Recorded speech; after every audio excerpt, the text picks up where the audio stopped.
92.7 WOBM. Good morning, Shawn Michaels with you. And, of course, two things that I love in this world is to travel and to get a good cup of coffee. And together that makes for a show that I'm really curious about, Uncommon Grounds.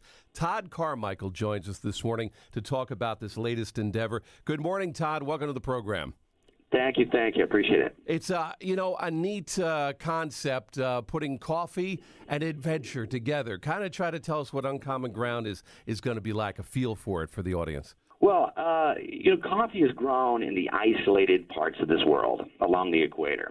And it's consumed mostly by countries like the United States, developed countries.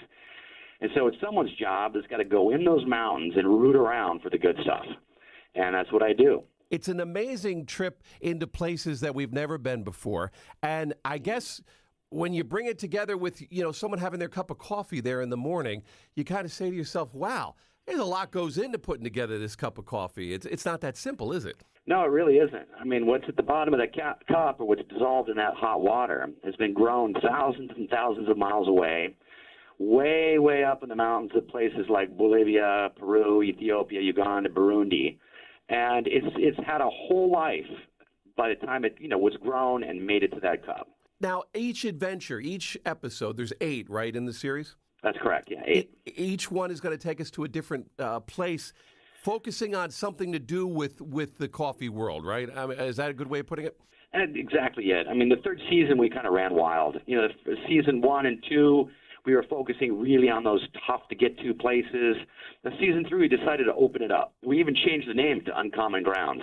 And I go to places like Japan, Paris, Morocco. But then, of course, there's always Panama, Zambia, Jamaica, Cuba. And what I'm doing is really just taking people along for the ride that I'm on in developing my company. Yeah. Tell us a little bit about your company, because I was looking at, all the different things that you have on your website there, and you're quite the coffee aficionado. Yeah, I can be blamed for being that. I'm a coffee geek at sometimes. The scope of my company, we roast about 5 million pounds of the very best coffee on the planet for people who want to experience that. And whether that be hotels, restaurants, or cafes or individuals. Don't you think that anyone who's caffeine curious? Yeah. Don't you think that coffee is it almost has a, I don't want to say it's a lifestyle, but it has its own. It just has its own life to it, in a sense, for people who really enjoy their coffee, the culture of it. Whether it's the actual cup of coffee, whether it's the smell of coffee, whether it's the making, where the coffee's from, the different blends. It just has a whole thing to it, doesn't it? Yeah, in a way, it's almost a lifestyle thing. Yeah. For me, there's the intellectual side, the knowing, where this coffee comes from and how it's processed.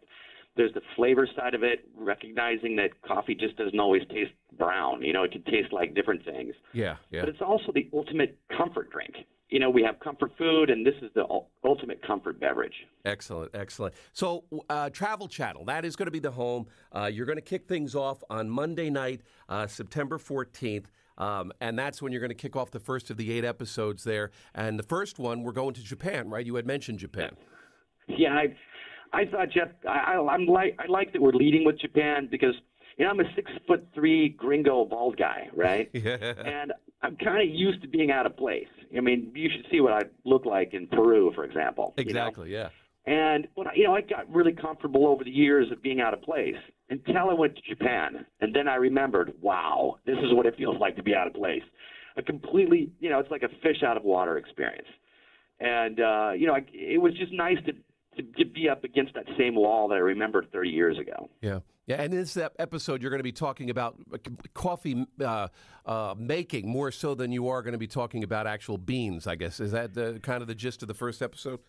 Yeah. Believe it or not, there's a strange world of coffee competitions. I mean, it's pretty eccentric and exaggerated. Yeah. And I end up winning a big competition in that category, and I take it to then Japan. Okay.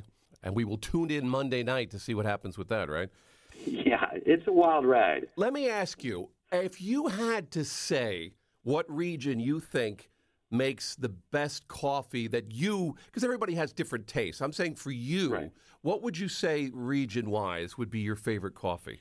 So the question is something like, I'm stranded on a desert island. Exactly. You got one pot of coffee gotta- left in you. Yeah.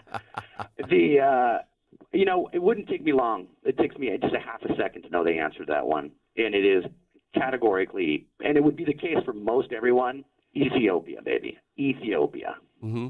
Yeah. Ethiopia is the origin of coffee. It's where it was first kind of evolved, and it kind of grew in these forests, and it's where we learned to drink it. Yeah. And it still has the most outrageous, beautiful flavors of any coffee on the planet.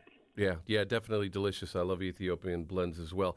I wanted to ask you, of all the places you have visited on this planet, what would you say is the most unique spot in your mind if you had to pick one off the top of your head? Because you have been to some pretty extreme places that most people will not get to. Where would you say is the most unique place on this earth? I would say the most unique travel experience or place on earth that I've ever been is when I walked or trekked unsupported and unaided from the coast of Antarctica to the South Pole. Because most of the time I'm walking where no human has ever walked before. Yeah. And, there's no trees, there's no parking lots, there's no people, there's no animals. It's just you, white and blue, and the will to live. Yeah. I thought possibly Antarctica would be the place. It just seems, like you said, you were basically walking where no other humans have been before. It's a very isolated spot in this world. It really is. Outside that, this year I went to Iceland. God, I love Iceland. That is on my list of places to go to visit. I want to do a trip to Iceland, and everybody in the family's on board for that. You would give that 2 thumbs up, huh? Brother, I would give it more thumbs. If I had more thumbs, I'd give it those thumbs too. Yeah. It is. You really, really want to go. How do we want to get more information, Todd, about whether it's your coffee, whether it's your TV show, whether they just want to find out where you've been? Give us some websites, give us some places to go to get more info on it. Well, my name is Todd Carmichael, and there's all that social media stuff. Mm-hmm. So just type in Todd Carmichael, or my company name. We post all my adventures there. It's a tough one to say, but easy to spell.